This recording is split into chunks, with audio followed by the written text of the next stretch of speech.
night Senna Vale walked into the forbidden forest of the north, she was not thinking about prophecy.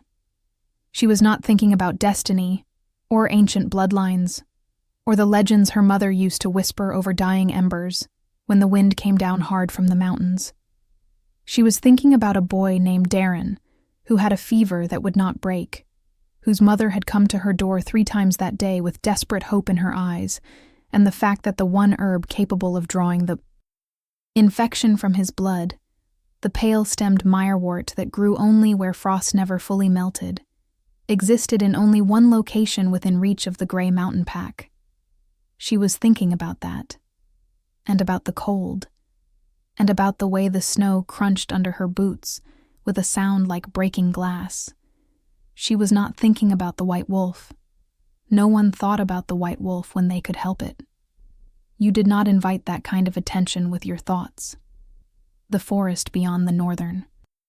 Marker Stones was not forbidden because the alphas had decreed it. It was forbidden because the forest had been making its own rules, since long before the first alpha of the Grey Mountain Pack had planted his flag in these slopes and declared them claimed. Things lived in those trees that did not answer to pack law or wolf hierarchy. Things that were older. The white wolf was the oldest of them all. A creature of pure, ancient magic, the physical manifestation of the first power that had ever moved through a wolf's blood. Some said it was a god. Some said it was a curse-given form. The elders said it was neither, that it was simply a truth that the world had decided needed a body, and that like all truths, it could not be owned, only witnessed. Senna had heard all of it. She had grown up on all of it, same as every other pup born into the Grey Mountain Pack, and she had stored the stories in the back of her mind in the place where she kept things that were real but not immediately relevant to the work of staying alive and useful in a pack that had very little patience for people who could not pull their own weight. Her father's name had been Aldrich Vale. He had been a warrior once, a good one, people said, in the years before Senna was old enough to remember him as anything other than a man who sat in the corner of their small house and looked at his hands as if they had done something he could not forgive. He had died in disgrace, stripped of his rank, his honor, his place in the pack's formal record. The details had never been fully explained to Senna. Children of disgraced wolves were not generally extended the courtesy of explanations. You were handed the weight and told to carry it and not ask questions, because asking questions about a wound did not heal it, and only made the people who had already decided to look away from you more determined in their looking away. She had learned to be useful instead. Useful was the only currency that moved freely across the barriers of status in a pack, because a wolf who could heal was a wolf that even the proudest alpha would eventually be forced to acknowledge. She had apprenticed herself to the pack's aging healer at 9 years old, had learned the names of every plant that grew within 30 miles of their territory, had memorized the preparation methods for every tincture and poultice and tea the old woman knew. And when the old woman died in the winter of Senna's 16th year, Senna had simply kept doing the work. No one had formally given her the title of pack healer. No one had formally given her anything. But the sick kept coming to her door and she kept opening it. And that was the shape her life had taken. She found the mirewort where she expected to find it, in a small hollow between 2 ancient pines, where the ground had never quite decided whether it wanted to be earth or ice, and crouched to harvest it with careful hands. Her breath came in small clouds in the dark. Air. The moon was high and full enough to work by, and she moved through the process of harvesting with the focused efficiency of long practice, her fingers cold but steady, her senses tuned to the forest around her with the particular awareness of someone who had learned that the world contained dangers and that awareness was the first defense against them. She heard nothing unusual. She smelled pine and frost and the deep, cold mineral scent of snow-fed earth. She did not hear the white wolf approach. That was the first thing she understood afterward, when she had enough distance from the moment to think about it. He was simply not there. And then he was there, at the edge of the hollow, 10 feet from where she crouched. and the moonlight fell on him the way moonlight falls on snow, completely and without mercy, so that there was nothing about him she could avoid seeing. He was enormous. Every story she had ever heard had described his size, and she had filed the descriptions away. With the reasonable skepticism she applied to legend, she had been wrong to be skeptical. He was exactly as large as the most extravagant story she had ever heard. His shoulder came level with her head as she stood, which she did, slowly, without deciding to. He was white in a way that had nothing to do with albinism or winter coloring. He was white the way light was white, the way silence was white. His eyes were the color of the sky an hour before a storm, a gray so deep it was almost purple, lit from somewhere inside, with something that was not quite light but functioned like it. Senna did not run. She was not certain she could have run even if she had decided to. But she did not decide to. And she found that interesting later. Her heart was doing something extraordinary inside her chest, a percussion that she could feel in her fingertips and her throat and somewhere behind her eyes. But her feet stayed where they were, and her hands, which were still holding a small bundle of Meyerwort, did not shake. She looked at the white wolf, and the white wolf looked at her, and the silence between them was the loudest thing she had ever experienced. It pressed against her from all sides. It had weight and texture. It smelled like ozone and old stone, and something she had no name for, something that moved in the blood, rather than in the mind. He stepped into the hollow. She did not move. He crossed the 10 feet between them in steps that made no sound, and no disturbance in the snow. And he stopped when he was close enough that she could feel the warmth radiating from his body, which was significant warmth. Not animal warmth, but something deeper and more absolute. And he lowered his great head and pressed his nose to the back of her left hand, the one not holding the Meyerwort. And then he lay down at her feet, just like that, as if he had been doing it forever, as if this hollow in the forbidden forest was the most natural place in the world for the most feared creature in the history of the werewolf world, to lie down at the feet of a disgraced warrior's daughter who had come out at midnight to find herbs for a sick child. Senna stood there for a long time, long enough for the moon to move a measurable distance across the sky, long enough for the cold to begin working its way through her coat in earnest. She looked down at him, at the vast white weight of him, at the way his breathing was slow and deep and utterly without alarm, and she thought several things in rapid succession. She thought about Darren and his fever. She thought about her father's hands. She thought about the marker stones at the edge of the northern border and what it meant that she had crossed them. Then she thought, I do not know what this is, but she did know. Some part of her that lived below the level of thought and argument knew with a clarity that made her slightly nauseated, the way clarity always did when it arrived for something large. She knew that the white wolf had never lain down at anyone's feet before. She knew this not from the stories, but from the place in her chest where the warmth from his body was now residing, settled there as if it had always meant to be. She reached down with her left hand and rested her fingers very lightly on the top of his head. He was warm beneath her touch. He was impossibly, achingly warm. She gathered her Meyerwort, and she walked home, and he walked beside her to the marker stones, and then stood and watched her cross, back into the territory of the gray mountain pack, his eyes tracking her all the way to the point where the trees closed between them. She did not look back. She looked forward and concentrated on putting one foot in front of the other, and thought about Darren's fever, and did not let herself think about anything else until she was inside her own small house, with the door closed behind her, and the herbs laid out on her workbench, and the world containing the shape of something new that she did not yet have a name for. She saved the boy. His fever broke before morning. His mother came to the door at dawn with tears on her face, and a jar of preserved plums that Senna accepted with both hands and a genuine smile, and no one who saw that smile would have known what was living underneath it, or what she had seen in the forbidden forest the night before, or why her left hand, the one the white wolf had pressed his nose to, felt different against the glass of the jar.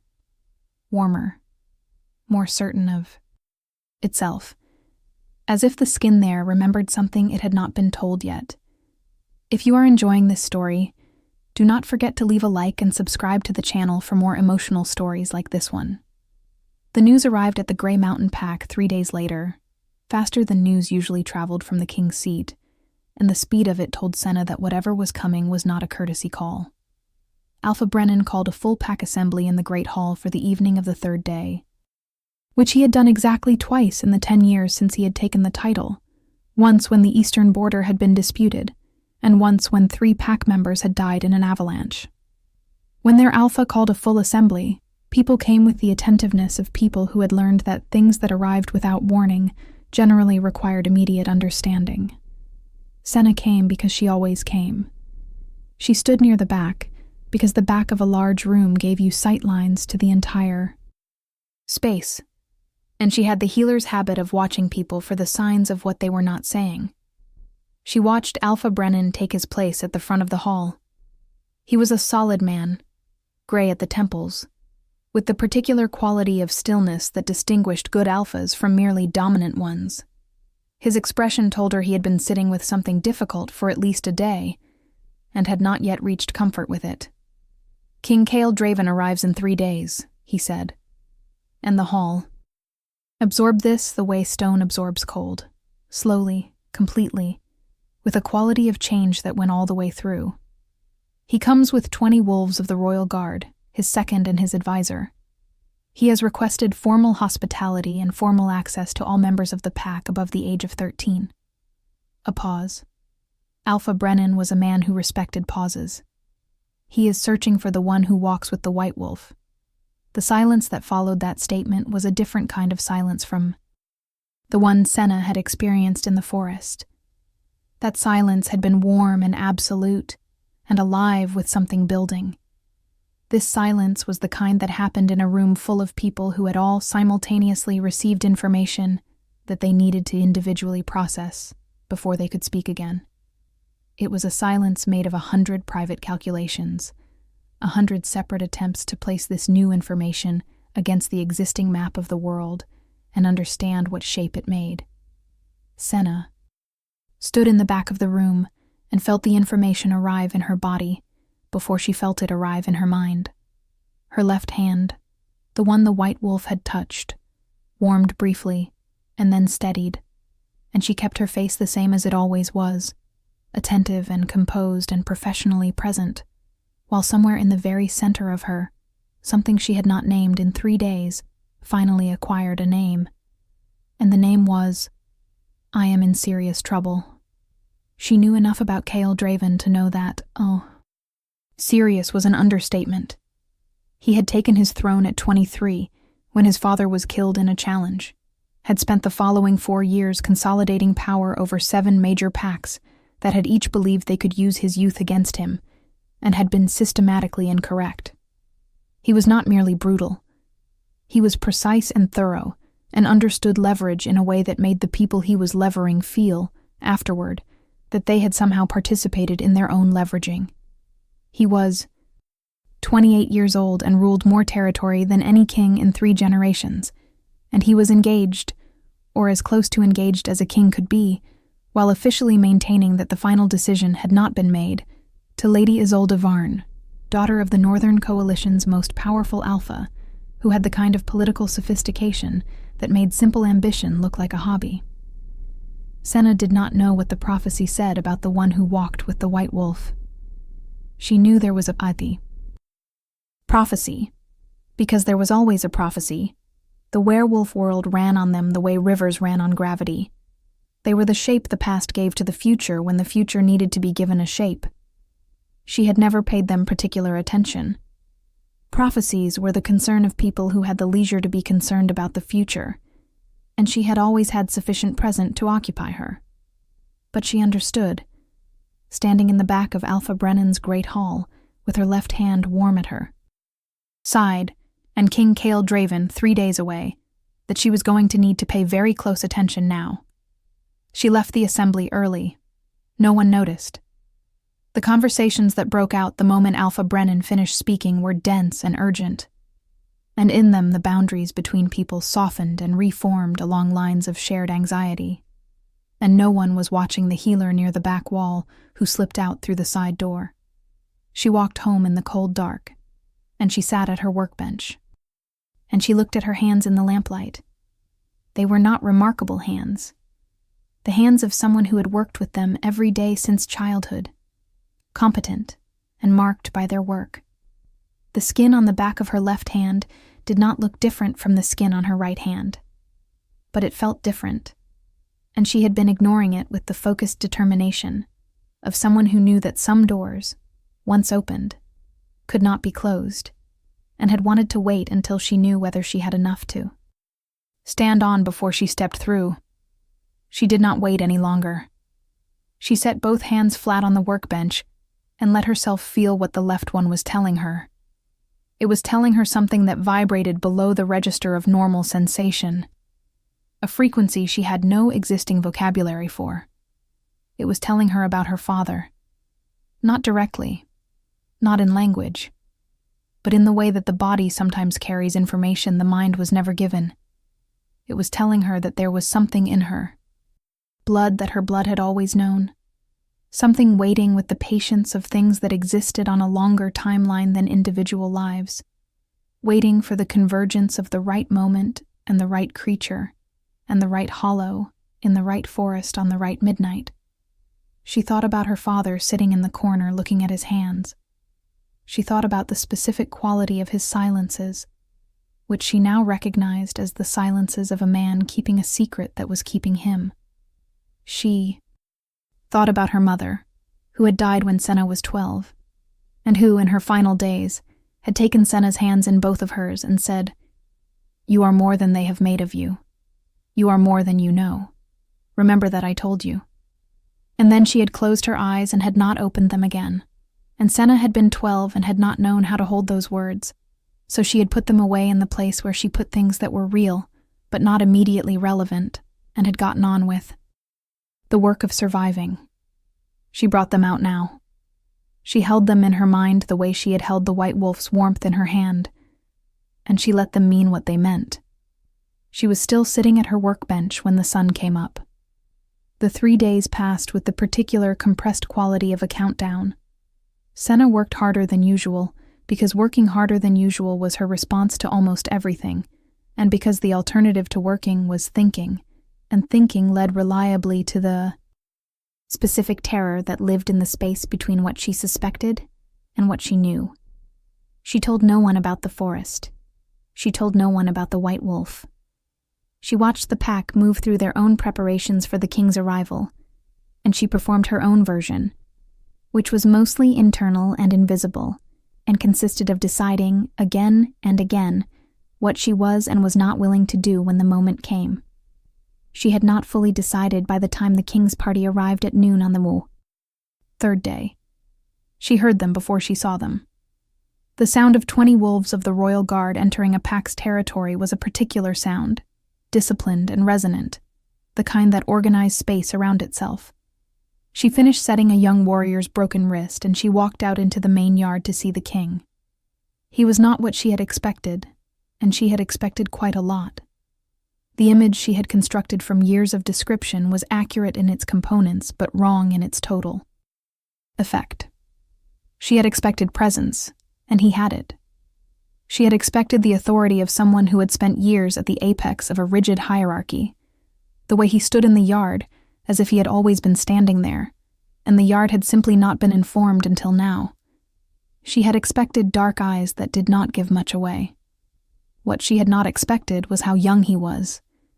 In person, in the noon light, there was something in the architecture of his face that was younger than the architecture of his manner, and the distance between those two things told her something his political history had not. He had been doing this since before he was ready to be doing it, and he was very good at it, and the goodness had cost him something. She noticed all of this in approximately 4 seconds, from a position at the edge of the gathered pack, which was where she typically stood, and she also noticed that he noticed her noticing him, because his dark eyes moved across the assembled wolves with the systematic thoroughness of someone cataloging a space for tactical information, and they stopped on her. Not for long. Just long enough to register. Just long enough for something to happen in the air between that long distance that she could not name but could feel. A recognition that moved through her left hand and up her arm and settled in the center of her chest with the weight of something that had arrived at its intended destination. Then his eyes moved on, and she breathed again and told. Herself, she had imagined it. She had not imagined it. What do you think will happen next? Leave your predictions in the comments below. The formal greeting between Alpha Brennan and King Cale took the form it always took in these situations, both parties demonstrating their understanding of relative standing without making it explicit, because making it explicit would have required acknowledging that the ritual was a ritual. Alpha Brennan welcomed the king. The king accepted with the grace of someone who had accepted a great many welcomes. The guard arranged themselves with precision. The pack watched with the attentiveness of people who understood they were being assessed even as they assessed. What was different about this arrival was what happened with the wolves' instincts as the king walked through the yard. Senna had the sensitivity to emotional weather that healers developed, and what she felt moving through the assembled gray mountain wolves was not the usual anxious submission that a superior's visit sparked. It was something more like a held breath, 100 wolves trying to determine whether the air around them had changed. She understood, watching this, what the white wolf's presence in the world meant to people who had not lain down in its warmth on a midnight in the forest. It meant the end of something, or the beginning of something, and they could not tell which. And not knowing which was the most frightening position to be in. People were afraid, with a kind of awe embedded in the fear that made it feel almost sacred. Senna kept her face still and her breathing even and watched the king move through her pack. And she thought about the fact that she had a choice to make and not as much time as she had been hoping for. She knew, with the cold clarity that had replaced her nervousness, that he would find her regardless. The warmth in her left hand told her so. The question was not whether he would find her, but what position she would be in. When he did, she found Alpha Brennan's second, a solid woman named Marta, and said, "I need to speak with Alpha Brennan before the interviews begin. It is relevant to the king's search." Marta assessed her quickly and said, 5 minutes, and went to arrange it. Alpha Brennan heard her out in his private office with his hands folded on the desk, and his expression doing the controlled work of a man, choosing not to show what he was feeling until he had finished feeling enough of it to be certain what it was. She told him plainly. The errand for Meyerwort, the northern forest, the hollow, the white wolf at her feet. She did not editorialize. She presented the events in the order they had occurred and let him interpret. When she finished, the silence lasted long enough to have substance. Then Alpha Brennan said, "How long have you known?" And she said, 3 days. And he said, "Why did you wait?" And she said, "Because I needed to understand what I was saying before I said it." He looked at her for a long time with the expression of a man revising a map, redrawing lines that had been in the same place for years. And then he said, "I will take you to him." Cale Draven sat at the table in Alpha Brennan's great hall, with his second on his left and his advisor on his right, and all of that space contracted when Senna walked in, and the king looked up from whatever he had been reviewing and looked at her. Not the way he had looked at her in the yard. This was the look of someone who had spent considerable effort searching for something and had just, without warning, found it, and was now working out whether to be relieved or alarmed. Both things were happening simultaneously in his face. The architecture of the king separate from the architecture of the man, the one trying to remain composed while the other processed something that bypassed strategy entirely. "Alpha Brennan," he said, and his voice was exactly what she had expected from everything she had heard about him, low and precise, and with a quality of restraint that implied the thing being restrained was not small. You have something to tell me. My pack healer does, Brennan said, and stepped aside. And Senna was looking directly at the king from approximately 15 feet of floor tile. And she thought about her mother's hands holding hers. And she thought about her father in his corner. And she thought about the white wolf's warmth against her fingers in the dark. And she said, 3 nights ago I went into the northern forest for Mirewort. The white wolf found me in a hollow near the frost stones. He lay at my feet until I left. A pause. I thought you should know before the interviews began. The silence that followed was extensive. Senna counted her own heartbeats in it. The second and the advisor both moved with the very slight, very controlled adjustments of people recalibrating, the physical equivalent of someone updating a document. The king did not move at all. He looked at her with those dark eyes that she now understood, up close, were the eyes of someone who had made a science of not showing what he was thinking. And she looked back at him with the eyes of someone who had made a science of reading what people were not showing. And for a long moment they were simply 2 people across a room doing the thing they each did best, which was pay attention. You are certain, he said. I am, she said. No one else was present. No. The white wolf made no sign other than lying down. She thought about the warmth of his nose against her hand. She thought about the quality of the creature's presence in the hollow, the absolute certainty of it. He pressed his nose to my hand first, she said. Then he lay down. He walked with me to the marker stones when I left. Another silence. Then the king said, with a care that struck her as very precise, What is your name? Senna Vale, she said, and watched the name land in the room, and watched the room react to it. The advisor, a slight older woman with bright, careful eyes, looked at something on the papers in front of her, and then up at Senna with an expression that had shifted slightly, though in what direction she could not immediately read. The second, a large dark-haired man with the build of someone who had spent years in the kind of fighting that was meant to end things permanently, looked from the king to Senna and back to the king with the attentiveness of someone waiting for a signal. The king himself showed nothing, but his hands, which had been still on the table, moved. One small motion. He set them flat on the surface, right and left, the way she had set hers on her workbench 3 nights ago. And she thought, he knows what that name means. He knows something about that name that I do not know myself. Aldrich Vale was your father, he said. It was not a question. Yes, she said. He looked at her for a long time. Then he said to Alpha Brennan, Private quarters for an extended conversation. To Senna, he said, You will join me. She said, Yes.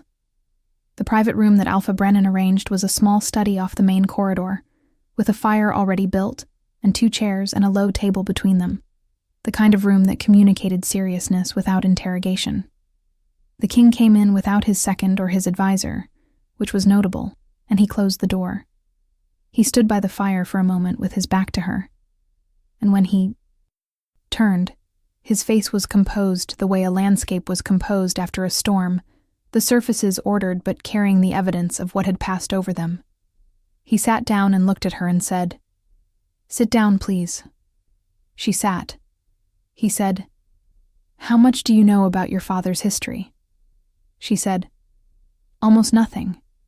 He was stripped of rank before I was old enough to understand what rank was. He did not explain, and I did not ask. He died when I was 14. The king was quiet for a moment. What I am going to tell you, he said, will change the shape of what you have understood your life to be. I want you to know that I am not telling you this for any purpose other than to give you the truth that should have been given to you years ago. He paused. Your father's disgrace was arranged. He was a first-blood wolf, a direct descendant of the ancient line, the bloodline that the white wolf has always recognized as the legitimate holders of the first power. He was working to protect that lineage. From people who had decided, for political reasons, that the first bloodline was more useful neutralized than active. The disgrace was the price of his silence. He accepted it to protect you. Senna sat with this information the way she had sat with the meyerwort harvest, holding it in both hands, accounting for its weight. She was doing the thing she had learned to do with large things that arrived without warning, which was to process the emotional content at a slight delay from the intellectual content, so that the intellectual content could settle before the emotional content arrived to distort it. She processed that her father had not been the broken man she had always understood him to be. She processed that the story of his disgrace was a manufactured story. She processed that the silence he had kept, the corner and the hands and the 20 years of a smaller life than he had been made for, was not collapse, but sacrifice. Then the emotional content arrived and she sat quietly inside it for a moment before she trusted herself to speak. "Who arranged it?" she asked. "That is a long answer," he said. "I have time." Something moved in his face then, a small motion at the corner of his mouth that was not quite a smile, but had the structure of one, the ghost of an expression that the rest of his face had overridden. "You do," he said. "So do I." The short version is that the Varn family had interests in ensuring the first bloodline did not produce a recognized heir. In this generation, Aldrich Vale was the last direct descendant in the male line. You are the last living heir. He paused. The White Wolf's choice is not arbitrary. It never has been. It goes to the person who carries the purest expression of the first blood in the living generation. It went to you. Senna thought about the Varn family. She thought about Lady Isolde Varn, the king's almost betrothed, the daughter of the Northern Coalition's most powerful alpha. She thought about the specific intersection of these two facts and the shape they made together. She thought, this is not going to be a simple problem. Lady Isolde, she said, is not her father's creature in all things, Cale said carefully. But she is also not uninvested in the outcome of this question. She would prefer it were anyone else, Senna said. Yes. Is she aware of the nature of the Varn family's previous action? The king looked at her with an expression that contained something she had not expected to find. There, something that was close to respect, and was the more credible for not having been offered cheaply. I do not know, he said. That is an honest answer. I have suspected for some time that the Varn family's position in the Northern Coalition was built on more than political competence. I have not had sufficient evidence to act on that suspicion. What you have told me tonight, and what the White Wolf's choice confirms, gives me evidence. He paused. It also gives me a significant problem. The claiming ceremony, Senna said. In 11 days, he confirmed. At the solstice convergence, every alpha of every major pack will be present. The White Wolf is expected to appear and to confirm the bearer of the first blood before all of them. At that ceremony, the first blood bearer will be formally recognized, their lineage recorded, their rights restored. He looked at her steadily. You understand what that means politically. She understood exactly what it meant. It meant that in 11 days, she was going to walk into a room full of the most powerful wolves in the known territory, carrying a heritage that people had committed crimes to suppress, at the invitation of a king who was already politically entangled with the family that had committed those crimes, and she was going to stand in front of all of them and let the White Wolf confirm what he had already confirmed in a quiet hollow in the northern forest, and the world was going to have to rearrange itself around that fact. It also meant that between now and then, anyone who had a reason to want the first bloodline to remain unrecognized had 11 days to create conditions in which the ceremony did not proceed as planned. I understand, she said. I want to make one thing clear, the king said, and his voice had shifted very slightly, had moved from the register of formal information sharing into something she had less experience reading from him, something more personal and more careful. Your safety is now under the protection of the crown. Not because of political necessity, though it is also that. Because what was done to your father was wrong. And what was done to you, growing up without the knowledge of your own lineage and your own rights, was wrong, and I intend to ensure that those wrongs are addressed." He paused. "I am telling you this so that you know the Crown's position. I am also telling you this because I believe you should be told things directly, rather than discovering them from their consequences." She looked at him for a long time. She was thinking about the distance between the man who had walked into the Grey Mountain Pack's yard with 20 guards, and the efficiency of a king conducting business, and the man sitting across from her in a small study saying, "It was wrong." She was thinking about the space between those two things, about whether the space was bridgeable or whether it was structural, about what it would mean to try. She was thinking about 11 days and about an enormous white wolf walking beside her to the edge of a forest, and about her mother's voice saying, "You are more than they have made of you." "I appreciate the directness," she said. "I will try to match it. I do not have any experience with the politics of the level you are operating in. I have been a pack healer in a middle-tier mountain pack for the last decade. I am going to make mistakes. I would rather make them quickly and learn from them than make them slowly and let them compound." She paused. "I would also appreciate knowing, when things are happening that I should be aware of, that they are happening. I do not do well with managed information." That thing moved in his face again, the ghost of an expression. This time it lasted slightly longer. "Noted," he said. She spent that night in quarters that were demonstrably better than her usual accommodations, which was disorienting in a way she had not anticipated.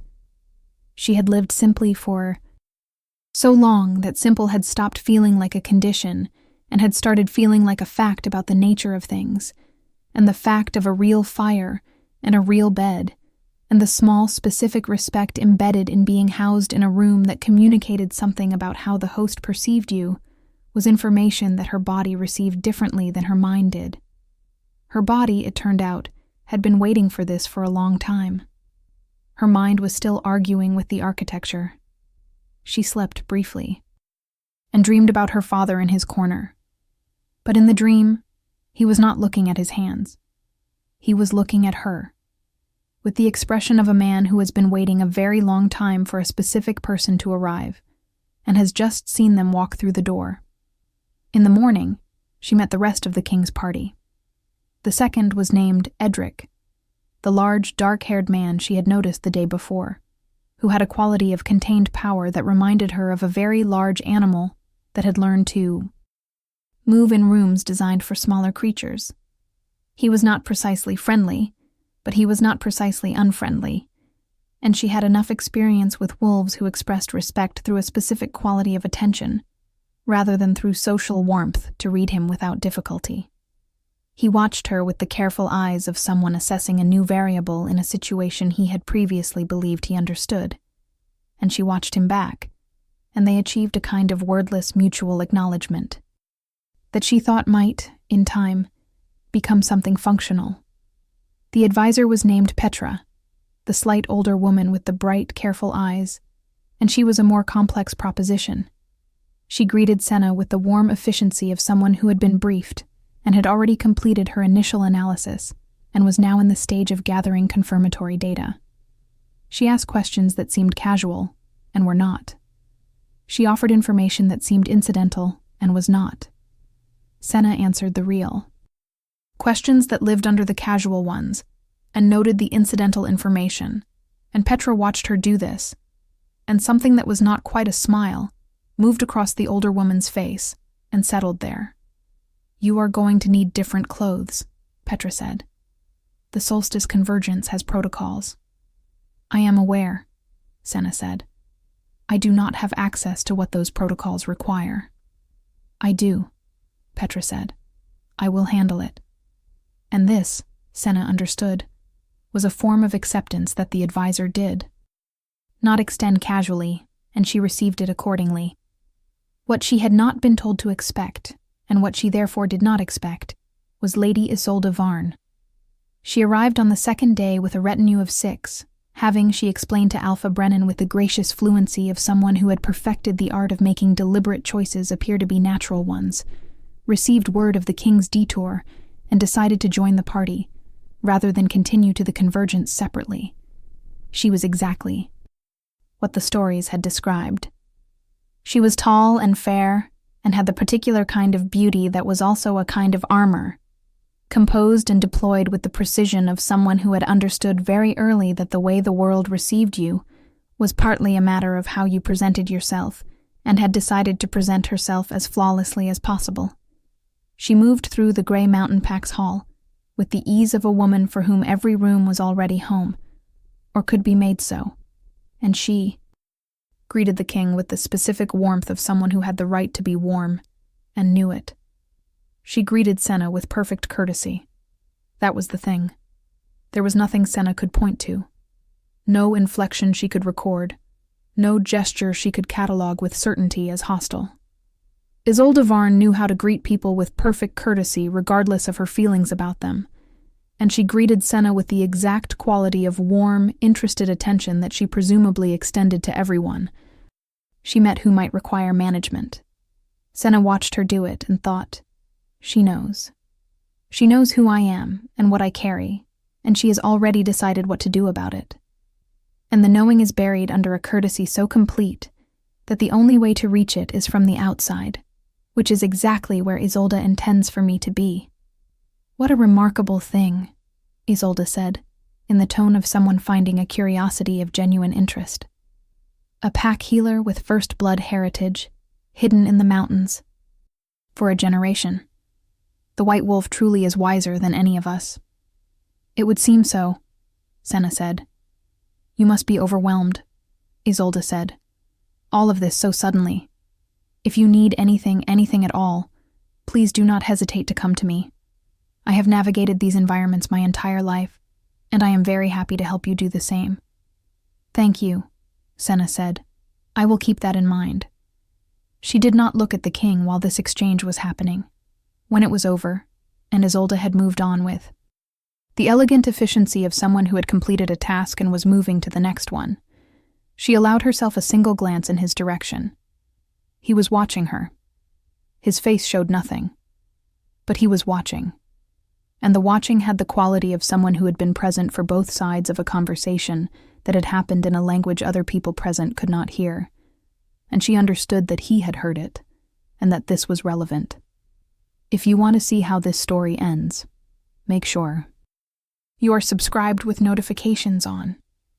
The 9 days between the Grey Mountain Pack and the Solstice Convergence were 9 days of a journey Senna had never made, and would have found impossible to imagine from inside the life she had been living.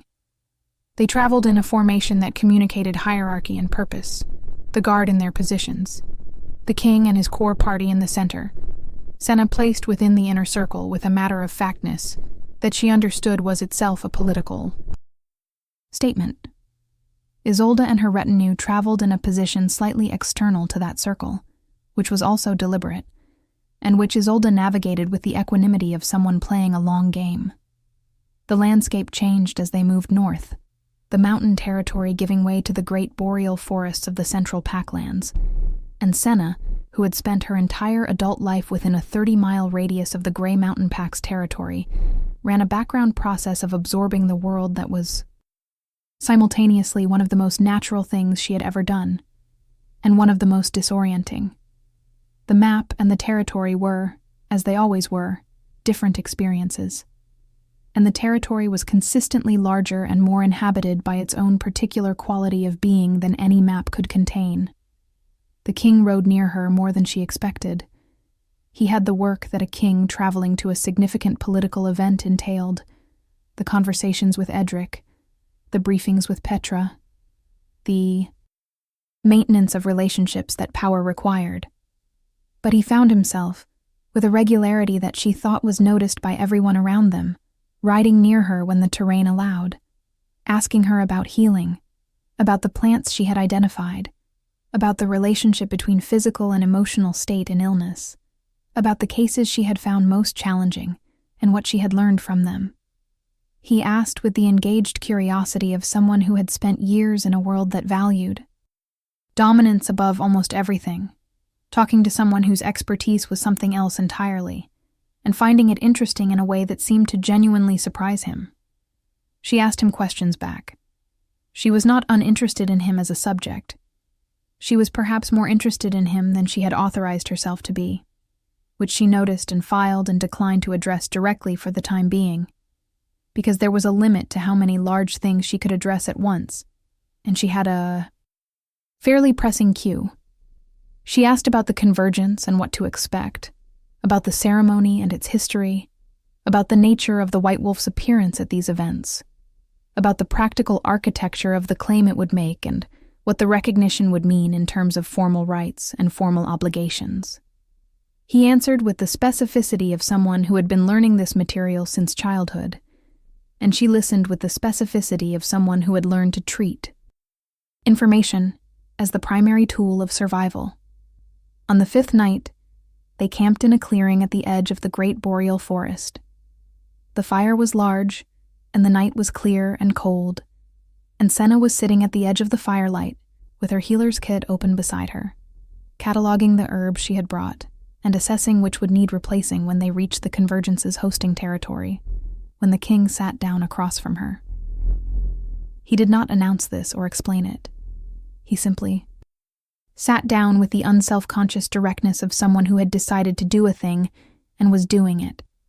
He looked at what she was doing, and she let him look, continuing with the cataloging in the steady, methodical way that she always worked, until he said, "May I ask you something that is not about healing?" She said, "Yes."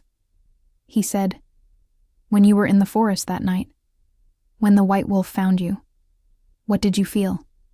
She thought about how to answer this. She thought about the warmth, and the silence, and the weight of it. And she thought about the fact that no one had asked her this. Alpha Brennan had asked for facts. Petra had asked for implications. No one had asked what she had felt. "I felt," she said carefully, "as if something that had been traveling toward me for a very long time had arrived. And I did not know whether to be relieved or terrified. And then I stopped trying to decide and just let it have arrived." He was quiet for a moment. The fire moved between them.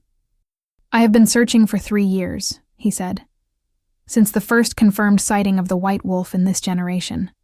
3 years of interviews, of traveling, of following signs. Every time I thought I understood the pattern changed." He paused. "When Alpha Brennan brought you into the room yesterday, I knew. Before you spoke. There is a quality to it that I cannot describe accurately, like a sound reaching the frequency that something in you is tuned to." She thought about the moment in the yard when his eyes had stopped on her. She thought about the left hand, and the warmth, and the thing that had moved between them across the distance of the space. "Yes," she said quietly. "Like that." The silence that followed was a different kind of silence from any other silence she had experienced in the last 6 days. It was comfortable in the way that things were comfortable when you had stopped pretending they were other than they were. She was aware of him with the clean specificity of someone who had stopped managing awareness and was just having it. And she thought about the 11 days and the ceremony and Isolde and the Varn family and all of it, all the complicated political weight of what was coming. And then she let herself be aware of just this: a fire, a clearing, a cold, clear night, and a man she had not expected to understand, sitting across from her as if he had always meant to be there. She finished cataloging her herbs. He stayed by the fire. Neither of them spoke about it afterward, or needed to. The next 2 days brought the edges of things. The Convergence territory began to make itself known, the increase in tracks and scent markers, and the signs of recent heavy travel, the change in the air that happened when a great many apex predators occupied the same general area. Senna watched the King's Guard sharpen as the threat environment became more complex. Isolde was more present in these 2 days. She found reasons to be near the inner circle, to be in conversation with the king when terrain allowed, to be visible in the ways that mattered in the specific economy of visibility that high-level political animals understood. Senna watched this without allowing herself the obvious response of taking it personally. Isolde was not doing this because of Senna specifically. She was adapting to the change in situation with the efficiency of someone who had been adapting her entire life. The specific adaptation happened to have Senna as a focal point, but that was geography, not intention. Or partly. The thing about Isolde was that the more Senna watched her, the more she understood that Isolde was more complicated than the first reading suggested. There were moments, rare ones, usually when Isolde was not aware of being watched, when something more unguarded moved through the composed surface of her. It looked like a woman who had been in a fight for a very long time and was tired of it. Not tired enough to stop, but tired enough to notice the tiredness. On the 7th day, she saw the white wolf again. She did not see him the way you saw something you had gone looking for. She saw him the way you saw something that had already decided to be there when you arrived. She was walking at the edge of the column in the early morning, before the main party had fully assembled, and she turned toward the trees on the eastern side of the trail, and he was there, standing between 2 birches 40 feet back from the trail, white against the gray of the early morning forest, watching her with those deep purple-gray eyes. He was not close. He did not come closer. He simply stood and looked at her with the absolute stillness of something that had no particular relationship with urgency, because urgency was a quality of things that could be interrupted and he could not be. And then he turned and moved into the forest, and was gone. But she had seen him, and Edric, who had been walking 6 feet behind her, and had the attentiveness of a second, who had spent years keeping careful track of everything that happened near the king, had also seen him. And the guard member nearest to Edric had also seen him. And within 20 minutes the information had moved through the party, changed things, and been confirmed. The white wolf was moving with them. He was making himself visible to confirm that he was moving with them. This was, Petra explained to Senna that evening, with the particular satisfaction of someone who had spent years studying a subject and was now watching it operate in the field, something the white wolf had never been confirmed to do before. Senna held this information the way she was learning to hold a great many things, with both hands and a steady center of gravity, and she thought about what it meant, and she thought about the ceremony in 4 days, and she thought about the king by the fire, and she thought about her father's hands. The convergence was hosted at a permanent facility in the Central Boreal Territory, a set of buildings that had been serving this function for generations, large enough to house several hundred wolves and their retinues, designed for the specific purpose of containing a gathering that was simultaneously a political summit and a ritual occasion, and a demonstration of the continuing coherence of the werewolf world. The descriptions she had heard had been incomplete, in the way descriptions of large things were always incomplete. The facility was enormous.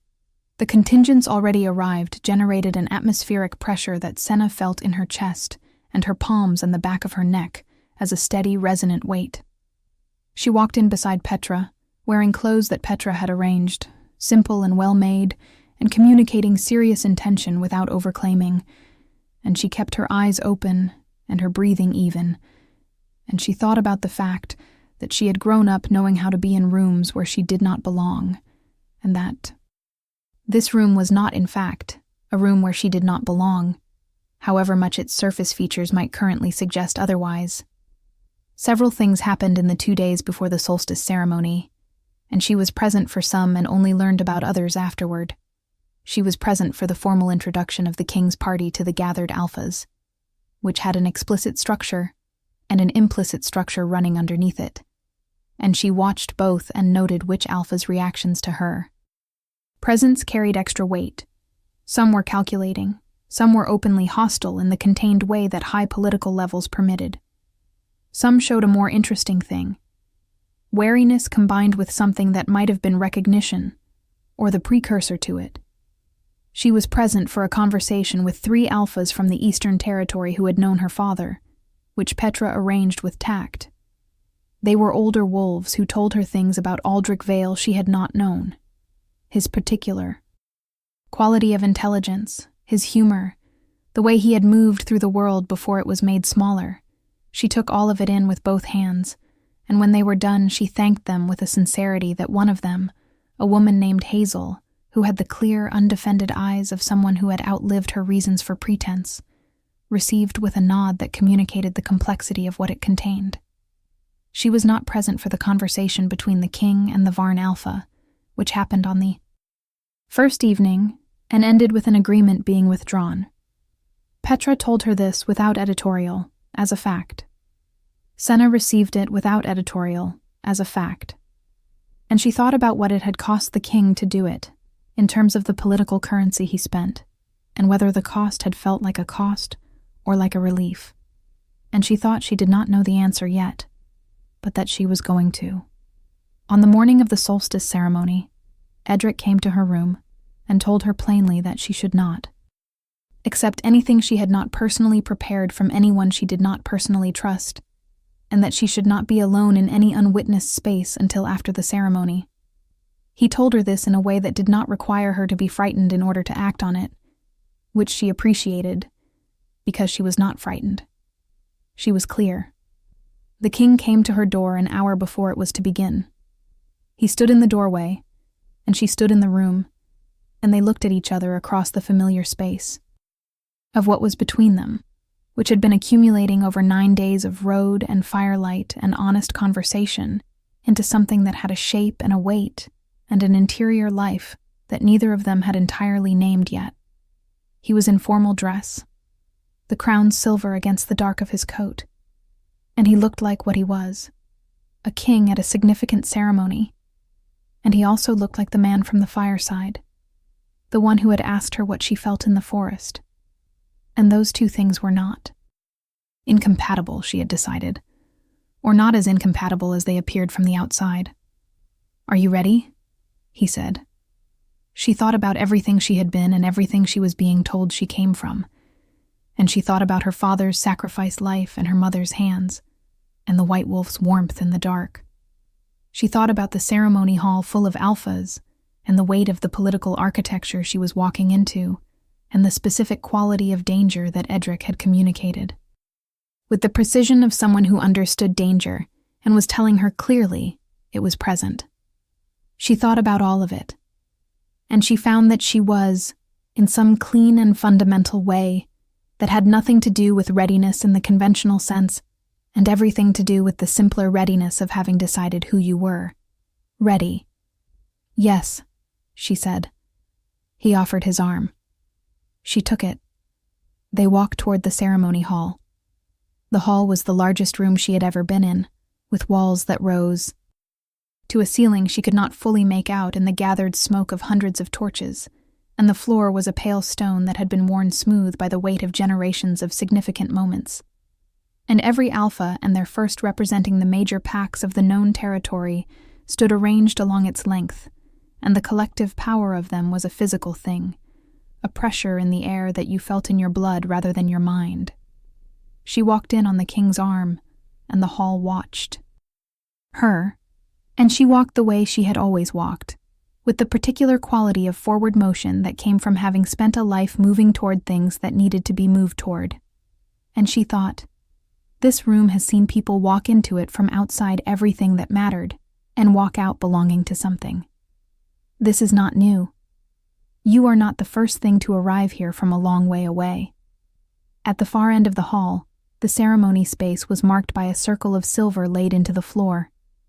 And in the center of the circle, a dais of pale stone, and on the dais a basin of water fed by a spring that had been running through this floor since the facility was built, and the basin was used in the ritual of recognition, the ancient formal process by which the White Wolf's choice was confirmed in the presence of the collective.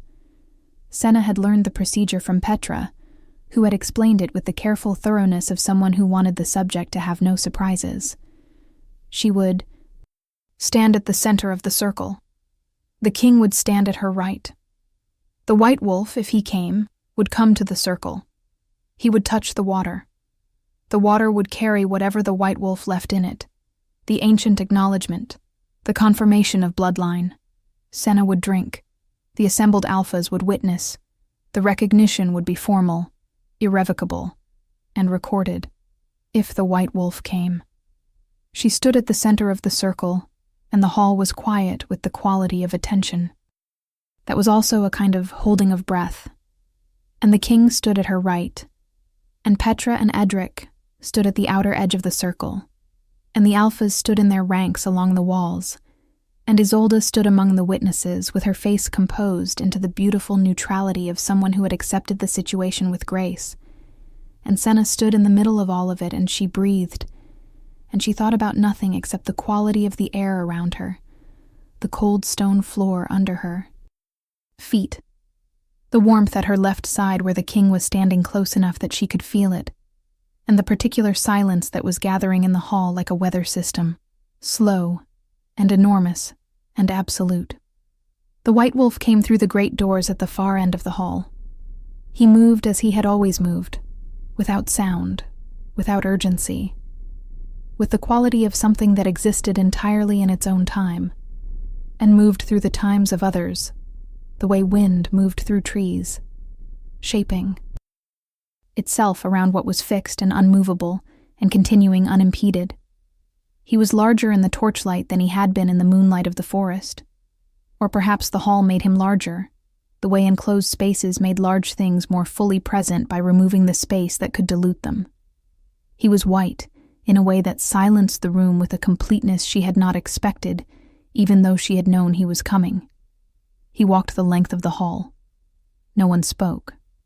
She was not sure anyone breathed.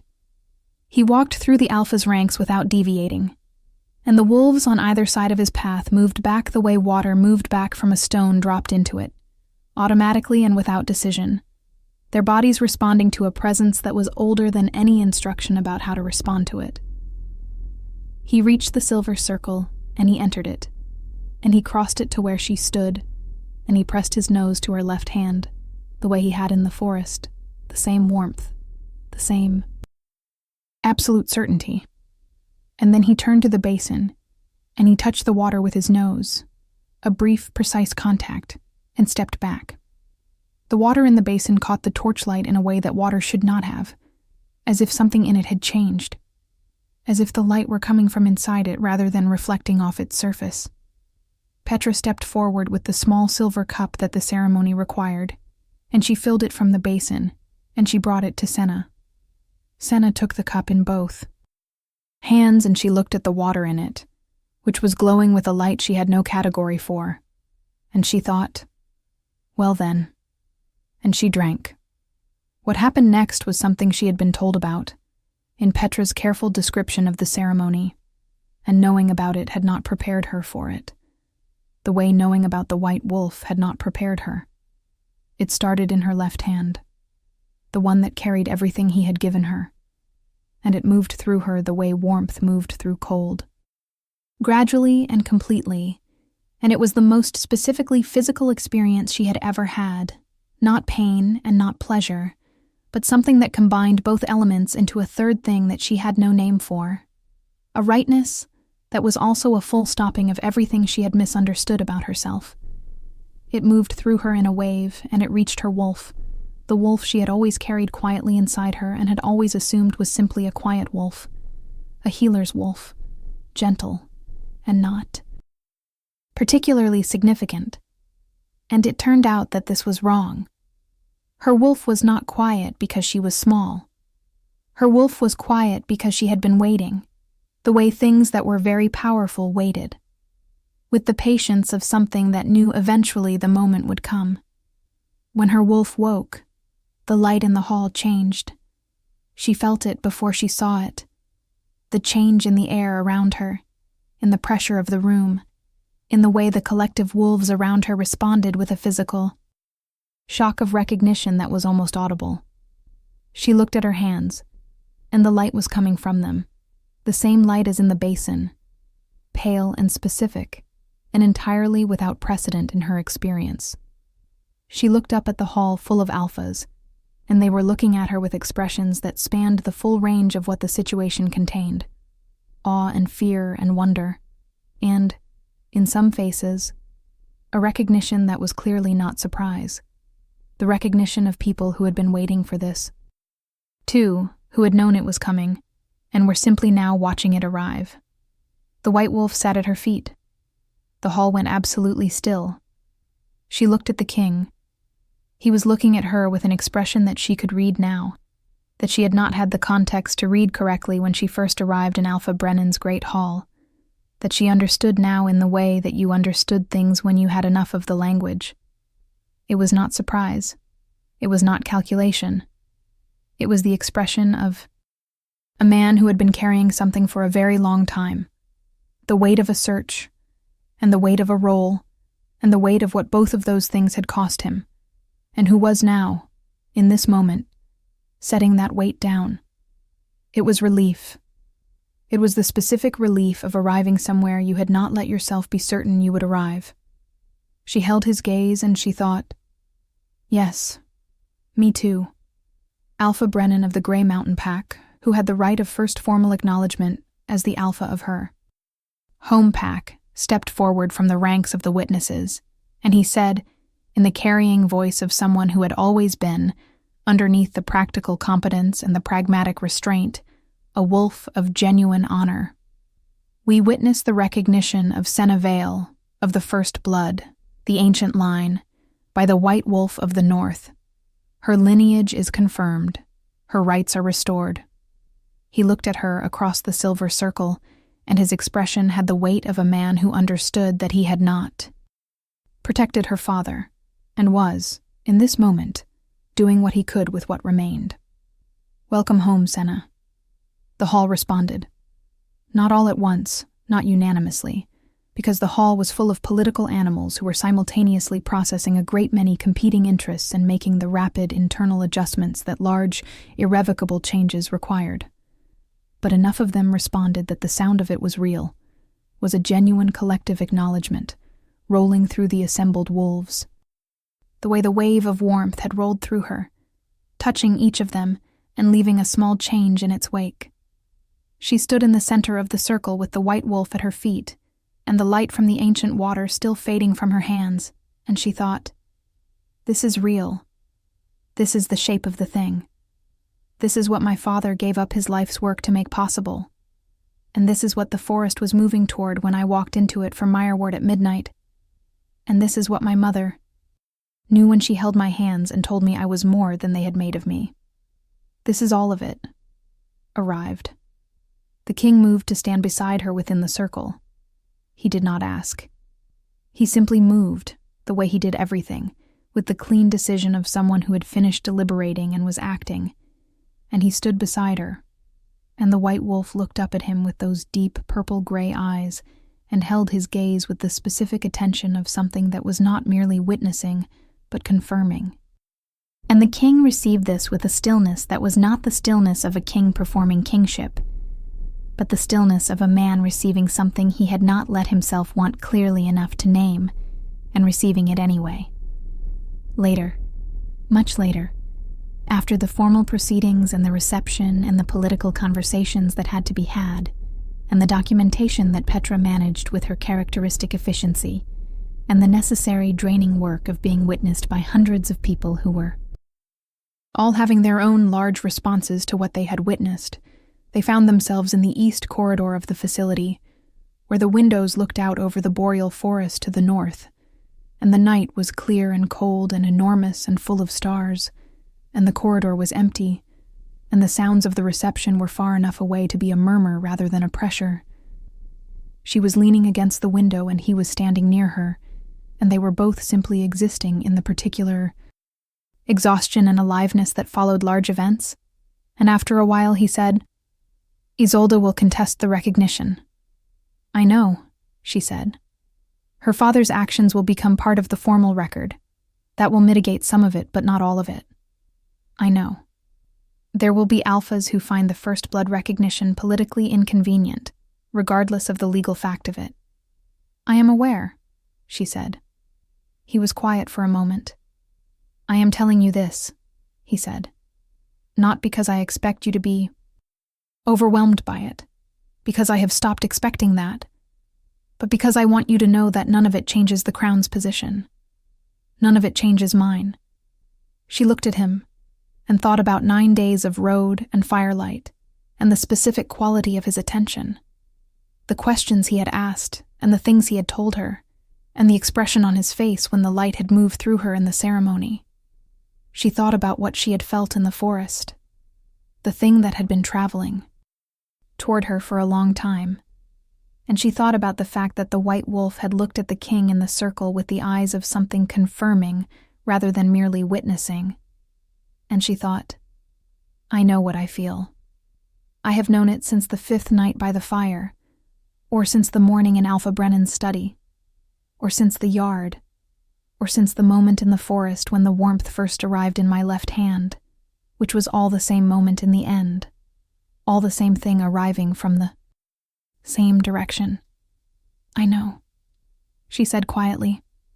He looked at her in the light from the stars and the far windows, and the distance between the king and the man was smaller than it had ever been, was nearly gone, and what remained was simply him, looking at her with the specific attention of someone who was done managing what he felt about her, which had been, she suspected, a significant amount of management. And she looked back at him with the same undone quality, the same stripped-away thing, and the corridor was quiet, and the night was large, and everything that was going to be complicated was still going to be complicated tomorrow, and they both knew it, and neither of them looked away.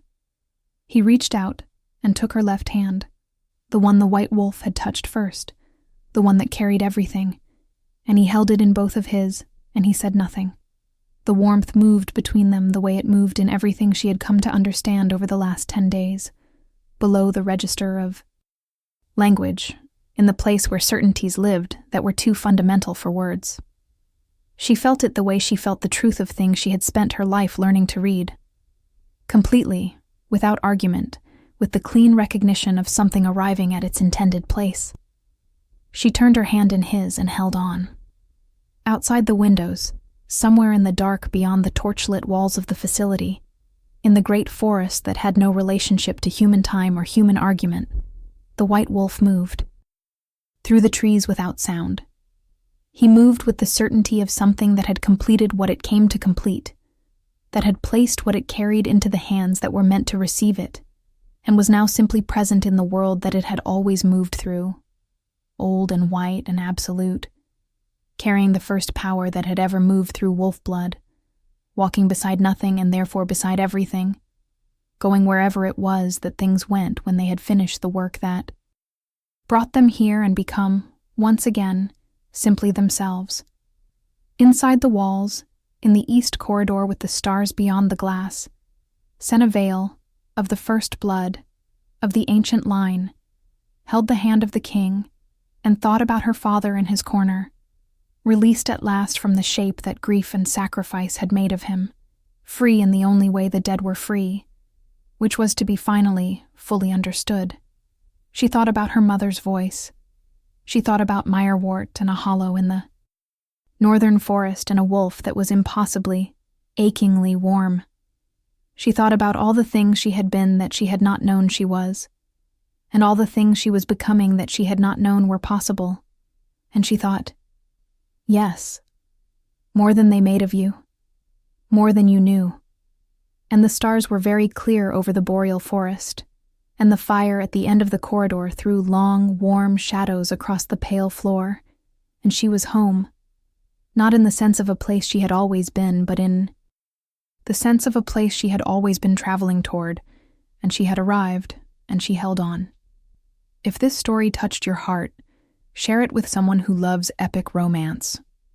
Tell me in the comments, did you see this ending coming?